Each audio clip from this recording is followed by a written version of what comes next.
Hello everyone, guys, for today's video. First thing first, jet balance.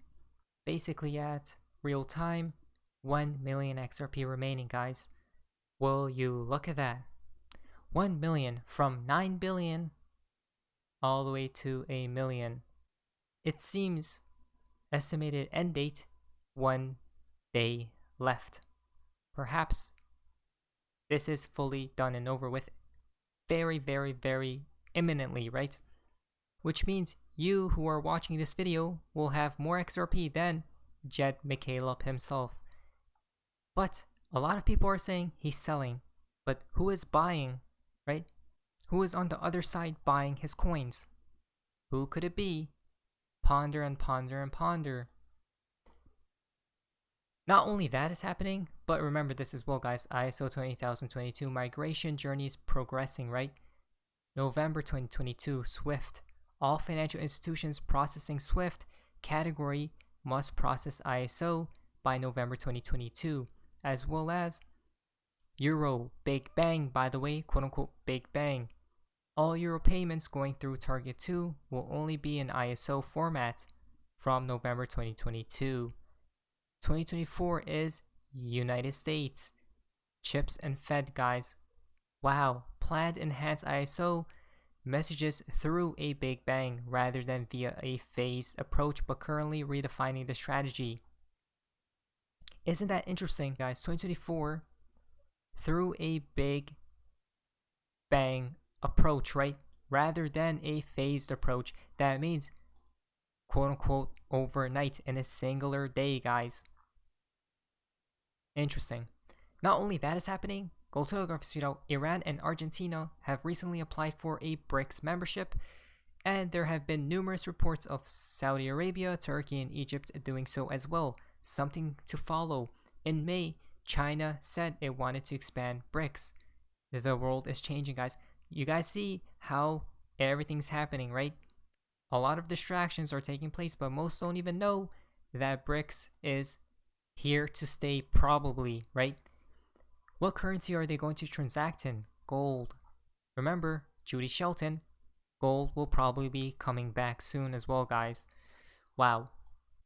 XRP ties into the new financial system, right? Remember this. Don't forget what you hold. Federal Reserve faster payments. Ripple was selected to serve on the steering committee of this industry strategic initiative. International Monetary Fund. Ripple was selected to serve on the IMF's high-level advisory group on fintech. Wow. Ripple, the Federal Reserve, by the way. Fed, right? By the way. Not only that, we got the IMF, where two worlds collide. All the proof is right there. It's all the money, right? Literally everything, guys, that Ripple and XRP are targeting. Now, quickly, let's talk about what's happening with the SEC and whatnot. Cowboy Crypto tweet out, your legal counsel has said that they expect a resolution by 2023. Does that still feel like that's the case? Brad, I definitely feel like that's the case. Wow, guys, 2023, right? Which is what? 5, 6, 7. The lucky number 7, Christine Lagarde. Interesting. Let's check this out. By your legal counsel has said that they expect a resolution by 2023. Does that still feel like that's the case? I think that definitely feels like the case. I mean, look, it's incredibly frustrating to be a citizen of a company based in a country that is behind almost every other country in providing clarity around crypto. I mean, even here in Canada, Canada has approved a Bitcoin ETF. The U.S. has not. I think there's so many examples where the U.S. has been out of step with other G20 economies. And again, I'm not talking about random, small countries. I'm talking about like major economies who are providing that clarity and certainty. As you described, the Securities Exchange Commission sued Ripple saying that our sales of XRP were investment contracts. It's a kind of a nuanced point. And to your point, we fought it. I think it is so important to fight it, not just for Ripple, but for the whole industry. The SEC, I think, is a hammer, and when you're a hammer, everything looks like a nail. And the current chair of the SEC has said he thinks probably everything except for Bitcoin is a security. That's a pretty bold statement. I think it would be very negative for the U.S. crypto industry. And it's the reason why I think a lot of people are moving outside the United States to build and invest in or speculate in various crypto projects. Wow, guys, the SEC is very shady, right? How is the SEC targeting Ripple when this is happening? XRP incorporated as payment method by Tokyo-based crypto bar P2P. Guys, XRP, real world utility, right? Ripple, very transparent from the start, from the beginning. But the SEC targeted Ripple makes actually 0 sense. As the report has it, XRP, the digital token that Ripple oversees its distribution, is now live on CryptoBar P2P, a cryptocurrency social platform based in Tokyo, Japan. More adoption, more innovation taking place day by day, guys. The new development was shared a couple of hours ago, as we see Ripple's VP, guys. According to the report, XRP holders can now pay for goods and services using CryptoBar P2P.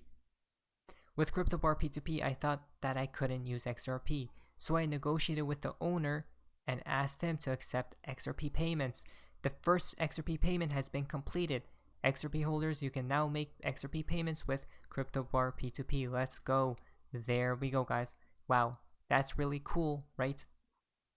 More adoption, more innovation. But still, the SEC still wants to go after Ripple, right? They are very corrupted, to say the least. Crypto Wendy has tweeted out the fact that Ripple has spent $100 million on legal fees in their battle against the SEC is insane. What a waste of time and money. All the SEC needed to do is come up with some sort of guidelines for crypto, let people build and collect taxes, right? Love or hate XRP, Ripple is essentially fighting for our entire industry. I can respect that. There we go, guys, right? Ripple is not only helping itself, but the whole entire industry of cryptocurrencies, and people still bash Ripple. Ripple's doing something good, but everyone's hating Ripple.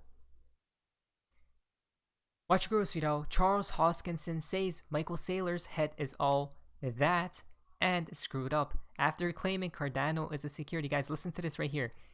A lot of drama.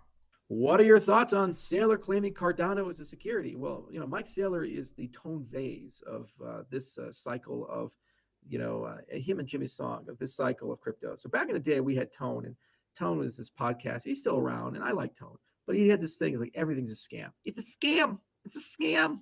Oh, it's a scam. Oh my God, it's a scam. Everybody's scamming. He even had this thing called the Scammies. It was his awards ceremony, the Scammies. So now we got Mike Saylor. He's like, Bitcoin is the way. Again, it doesn't do anything for RealFi.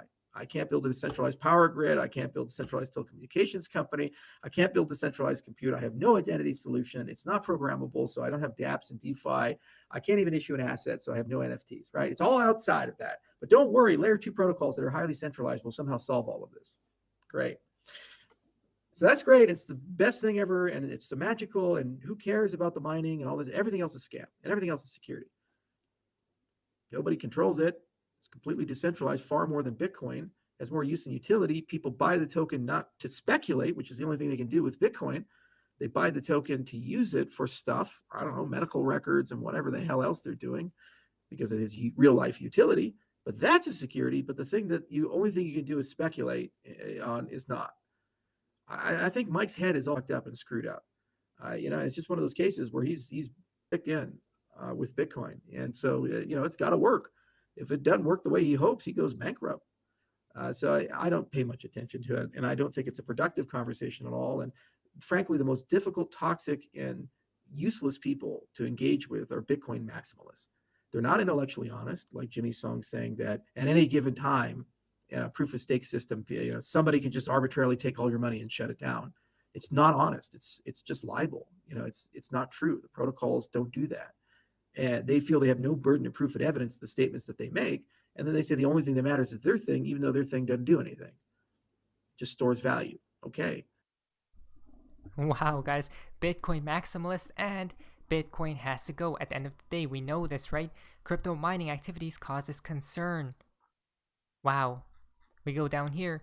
Crypto mining in the US, the United States has become a choice location for miners after China banned them from its jurisdiction. States like Texas have witnessed an influx of miners due to its cheap electricity.